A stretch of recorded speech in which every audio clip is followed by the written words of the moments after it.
Hello, Rama Pupoda. Hope all are in good health, feeling great, wonderful, having a happy and peaceful life. Now let's go to devotee Ranga Vilacheri Ranga Iyer. Once Rangan asked Bhagavan, you attained enlightenment while you were still in Madurai, isn't it? Bhagavan replied, when I was studying, Arunachala entered me most powerfully, though apparently I was unaware of it. It is His grace that He revealed Himself to me. I felt like my whole body was burning. From that moment on, I was in Samadhi. Though I continued to play and talk with you, I was in Samadhi all the while. Bhagavan revealed this only to Rangan. One day, Rangan noticed that one of Bhagavan's teeth and his gums were very dark. Bhagavan, you used to have a very healthy body and good teeth, Rangan remarked. Bhagavan said rather nonchalantly, yes, but once when I was here alone, a person gave me poison and asked me to swallow it. I did so. It did not kill me, but it destroyed my gums and my teeth. Bhagavan was given poison 3 times. Strangely, this has happened to many sages. For instance, Yogi Ram Kumar too was given poison twice. It was not just his friendship, but also his teachings that Bhagavan shared with Rangan. Rangan often felt that he could not stand up to the demands of spiritual practice because he was entangled in his worries about his family, money, and other worldly problems. Bhagavan would tell him, throw your thoughts out.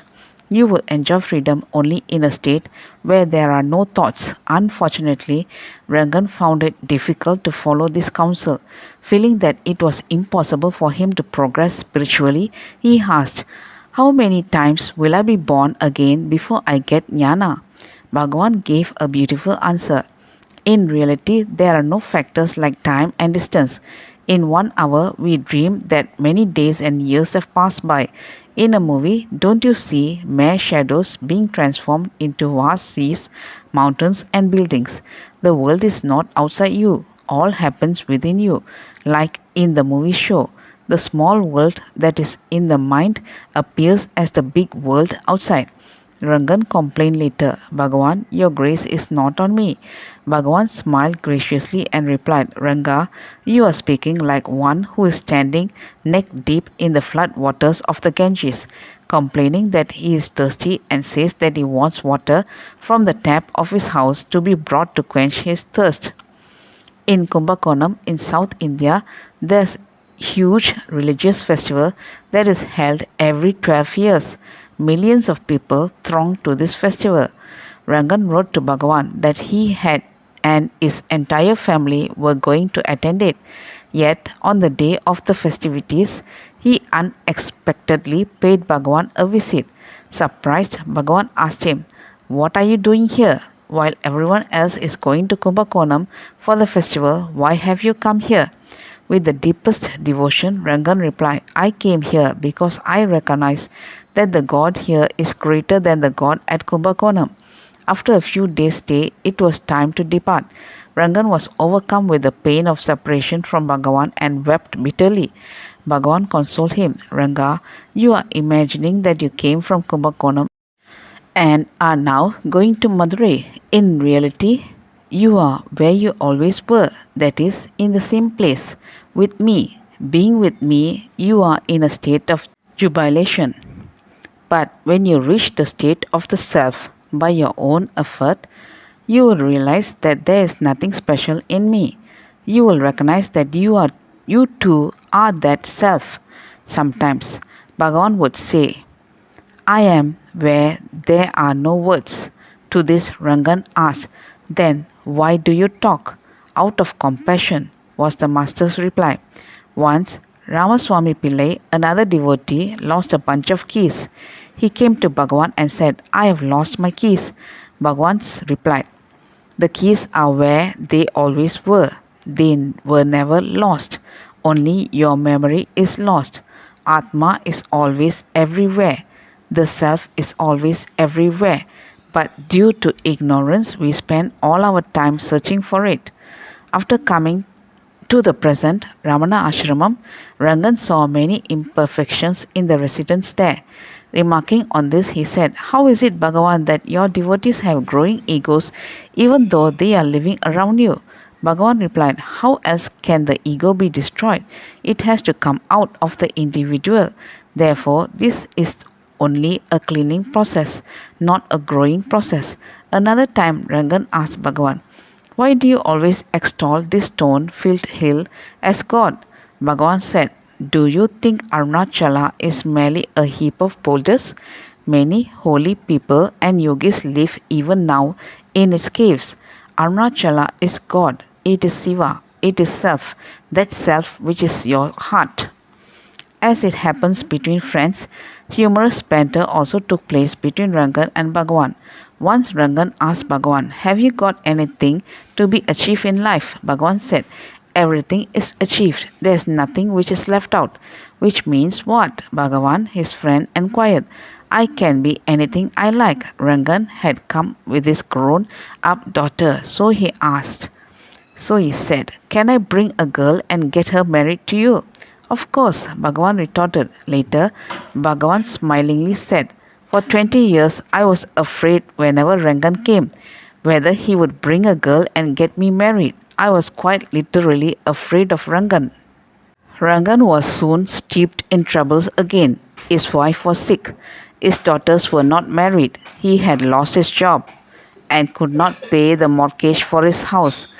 Bhagavan said, "Come and stay with me." This time, Bhagavan was very stern because Rangan kept complaining. "Bhagavan, you are answering other questions, but you are not even talking to me. How friendly we have been. I am lamenting over my problems, but you do not even show the slightest compassion to me." This was Ranga's constant grouse. Bhagavan remained like a rock. For nearly a month or two, day and night, this continued. Rangan's constant lamentations were met by Bhagavan's stonic silence. One summer night, Rangan could not bear it anymore. He fell at Bhagavan's feet and cried, "I am not going to let go. You have to answer me. I am suffering. Help. You do not even look at my face. Please." Bhagavan helped him to his feet and pointed to the sky. In Tiruvannamalai, on clear summer nights, the stars shine brightly like diamonds strewn all over the sky. Bhagavan proceeded to give him a deep insight through the following dialogue. Bhagavan, "Look up. See the smallest star there in our universe. The sun is a large star, and compared to it, our earth is very small. However, compared to that small star there, our sun is very small. Do you understand, Rangan?" "Yes, Bhagavan." "So, when compared to that star, if even the sun is so small, how small is the earth?" "It is very small, Bhagavan. When compared to that star, how big is Asia?" "It is even smaller, Bhagavan. When compared to that star, what is India like?" "Bhagavan, it is like a tiny dot. When compared to that star, how small is Arunachala?" "It is a very tiny dot, Bhagavan. When compared to that star, how about Ramana Ashramam?" "It is an even tinier dot, Bhagavan. Compared to that star, what are you?" This proved to be an eye-opener for Rangan. "All the time you think about you, the tiniest spot," Bhagavan concluded. This immediately opened the floodgates of Rangan's heart. He prostrated before Bhagavan and wept profusely. With Bhagavan's grace, he had the ecstasy of enlightenment. Rangan could not sleep the next day. While he was lying next to Bhagavan, the master asked him to go home. When he went back, he discovered that all his problems had been solved. Bhagavan, the true compassionate and merciful friend that he was, had saved him. Not only were his worldly troubles dissolved, but he was also blessed with spiritual awakening.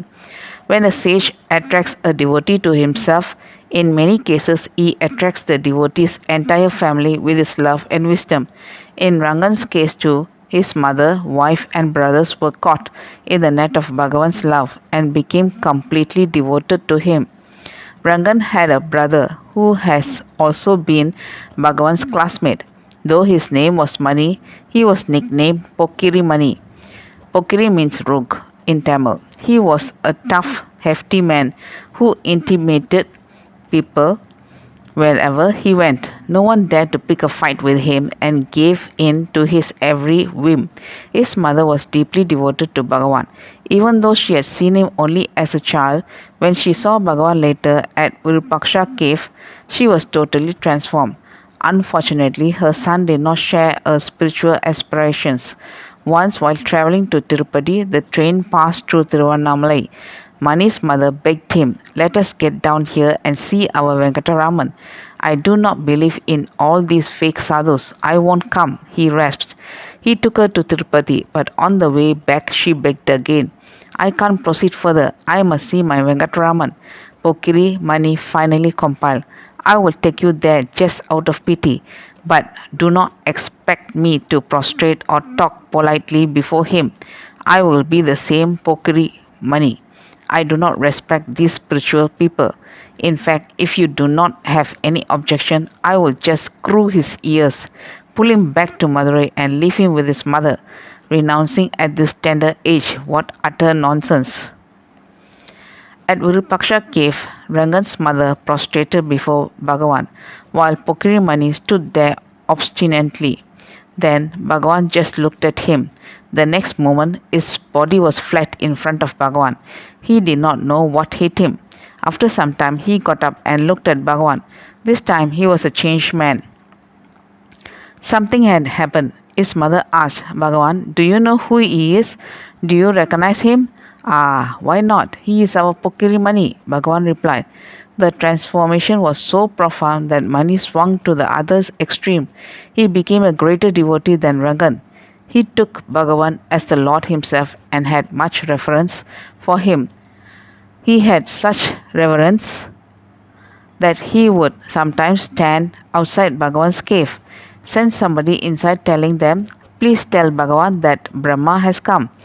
What he meant was, Bhagavan was Shiva, the most powerful god, and he was Brahma, a lesser god, but nevertheless a god. On one occasion, his entire family was initiated into a mantra by the Shankaracharya. However, Mani refused to follow them and said, "I will not receive initiation from human beings. You may say that they are holy people, but I will only get initiated by God, and my God is Ramana Maharishi."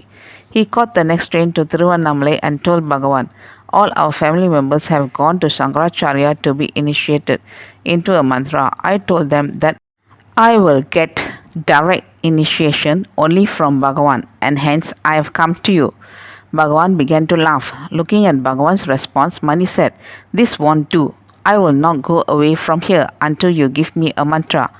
Bhagavan remained silent and smiled, but Mani was adamant.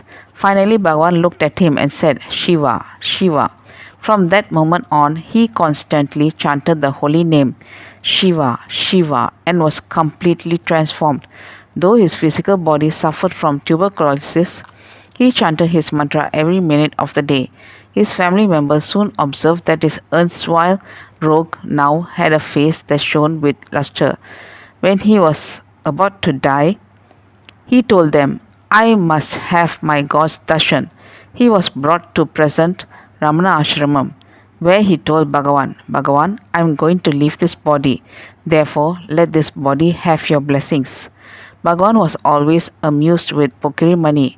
One never knew what he was going to do next. He got down on the floor and rolled around Bhagavan's seat 3 times and said, "Now the journey of this body is over." He went home chanting, "Shiva, Shiva, Shiva, Shiva." Just before he dropped his body, he told his grieving wife, "Do not worry, I am not leaving you. I will come back and take you with me after 40 days. His wife died after exactly 40 days. The moment the grace of the Guru falls on you, everything is done through you and not by you. That is the difference. And it is a colossal one. by you is by the ego, and through you is true grace. That's all, folks. Let's see in the next chapter. Thank you. Bye bye. Rama Rama Pupoda.